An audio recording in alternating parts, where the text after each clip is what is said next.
Hi, my name is Will. I have a furniture company in the UK. We've got 3 stores currently. We're opening more actively. We sell furniture online. We deliver all over the UK, doing about $1 million a month in revenue. I just wanted to walk through the operating costs of UK property and specifically commercial property. I don't know if you've ever been to a retail park where you see several furniture shops. There's huge costs behind like B&M, sites with B&M or Home Bargains, like Pure Gyms and stuff like that. I've gone on them in the UK recently. I just want to do a rough breakdown of what we're paying for one. I can put a photo of the external ones on here somewhere, and it will give you an idea of just how expensive they are and why the stuff that you wouldn't expect. So there's the rent, but then after that, there's a huge list of costs that most people don't factor in.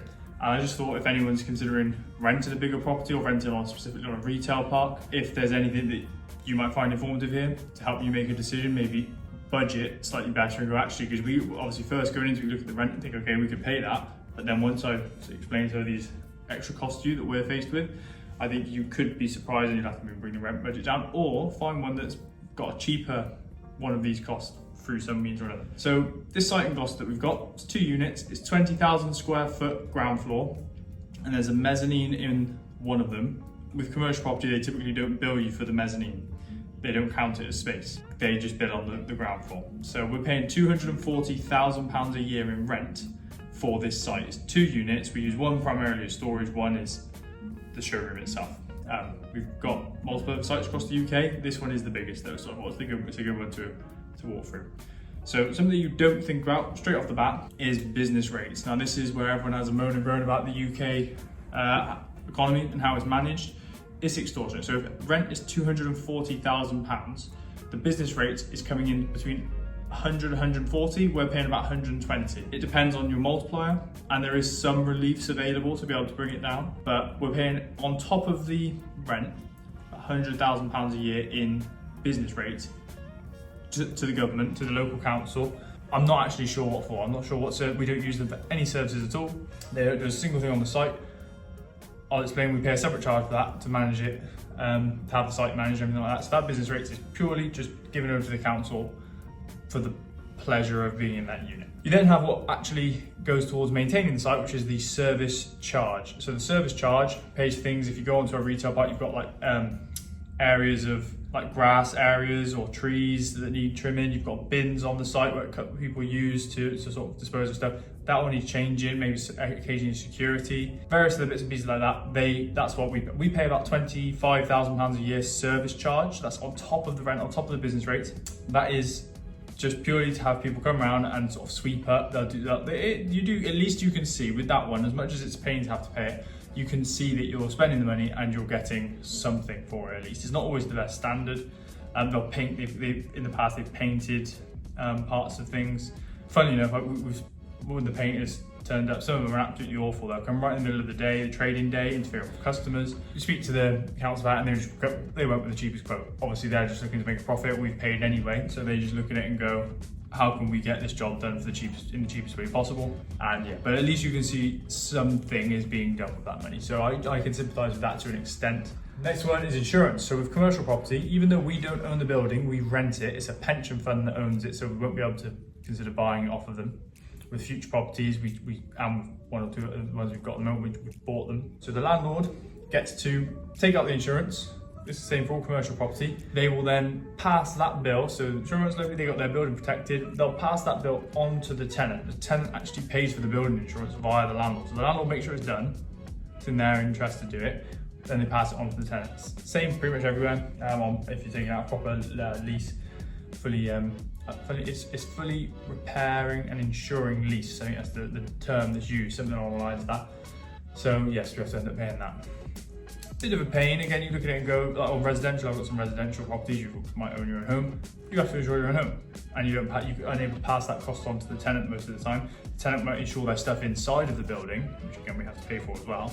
But they wouldn't insure the actual building itself. It seems a bit counterintuitive from commercial to residential, but it is what it is. Utilities, so this is one that actually, for us, we've got huge units. As I mentioned, 20,000 square foot of ground floor space, it's big. It's getting on for, between the 2 units, it's about £2,500 per month on electric, gas, water. The UK, it's in an awful situation for electric. You might have seen bits and pieces online about it. It's the highest in Europe, I think, all of the developed world for electricity costs because they want it to be renewable. It's actually, when you get your electric bill, there's a little renewable, almost tax, it's like a percentage they've got on top of it being green supplied.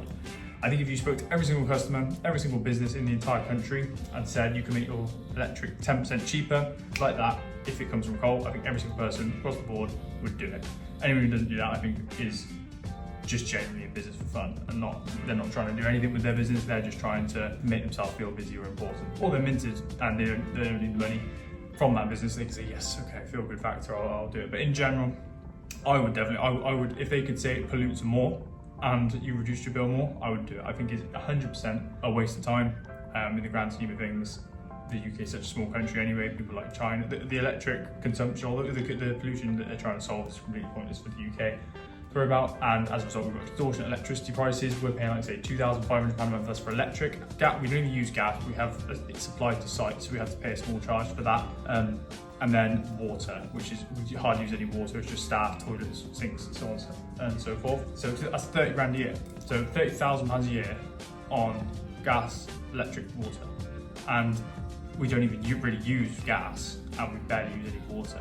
It's not busy. It's not a supermarket or anything crazy busy. It's a showroom where the toilet might get flushed in total 10 times a day max. So crazy expensive, but again, it comes with the territory on these big units. Repairs and maintenance. So everything internally in the unit is on the tenant. When it comes to commercial property, the landlord will not lift a finger. If they do lift a finger, they'll bill you for it. So if there's any repair, maintenance, whatever it may be, for example, if you've got lights, repairing changing bulbs, or fire safety tests or fire alarms, whatever it may be, we have to pay. So it's difficult to put an exact one on this because we actually fortunately haven't had to do loads, but you could probably say if you allocate 5 grand a year, because we've had quotes, for example, to change all the bulbs over to LEDs on the one side, because one side has it, one side doesn't, and it's like 10 grand. So you're gonna have to put something towards it. Then we've had little bits and pieces that we need doing in the past, drainage stuff or whatever. So yeah, it comes in, you put 5 grand on that. But I mean, you break those sort of figures down and you say, okay, I was in this initially for 240 grand a year rent. That was the first, boom, headline figure. It was a huge amount of space. It's on a retail park. There's sort of a Tim Hortons and a sort of, it's not quite a B&M, it's like a small, but a busy shop next door. So it brings its own revenue. It brings its own revenue streams as well as our marketing online. But 240 grand plus the 120, so that's 360, plus the service charge, put that at 25, so that's 385. Insurance, I can't remember what it was, we'll go with the lower end, 5 grand, so that's 390. Utilities are expensive, we'll go 30 grand, so that's 420. Repairs and maintenance, 5k. So we'll call it £425,000 a year in total costs just to go in this building and turn the lights on. It's not done anything, it's not taken a sale, it's not had it staffed yet. You're looking at about £425,000 a year just to go in, turn the lights on, and have the pleasure of owning this unit. There's obviously the startup cost as well. It's not, can't count it as monthly, but so if we wanted to add it into the first year. If you take a lease over 7 years in duration, you pay stamp duty. We got stung by this big time, it was horrendous, but we end up paying about 30 grand in stamp duty that the tenant owes again. So if you buy a residential property, you incur it, but somehow when you rent over a certain period of time, there's a huge tax they add on. I was a right pain in the ass to be the solicitor about this for ages. I wanted to drag it out as best I could because I was so disgusted with the government forcing these sort of taxes in. But it is after we've done such a negotiation on this unit, and they ended up backfiring in that way with stamp duty, and then the deposit. So we had to pay, I think it was only maybe a month's rent as deposit, so we call it £20,000. So to get in this unit in the first year, you're talking £500,000. That's obviously extortionate. I mean, you look at it and go, that's £40,000 a month. Fortunately, we've got a business model that can take it, but you wonder, you look around and you think of all these costs you've got on top of the rent. So you pay the rent, business rate, service charge, insurance, utilities, repairs and maintenance, plus deposits, plus any stamp duty that's involved. It's so expensive to take on these units that And most of it, if you looked at the utilities, the government's got a hand in. The insurance premium tax is 10% on top again, so the government's got a hand in that. The service charge and then the business rates is entirely to the government. And so on top of that, most of these things have VAT charged on top. So in terms of cash flow to the government, we're forced to hand over that. It's really put a strain on cash flow to then say, okay, on top of the £20,000 a month in rent, please, I want an additional £4,000 each month. Ours is paid quarterly, but monthly, £4,000 a month in VAT, just as we go. And like I say, I mean, fortunately, I think we've got a really lean, profitable business model that we've managed to make work. But setting the bar for this standard for businesses in the UK, when I'm in Dubai at the moment, the standard for the VAT is 5%, there's next to no business rates, the labour costs are cheap, everything that comes down with it. The standard for a business to be profitable is here, especially if you can combine online in your local economy, then you can make it work. But in the UK, it's like you have to be online. Like the UK business is just a business.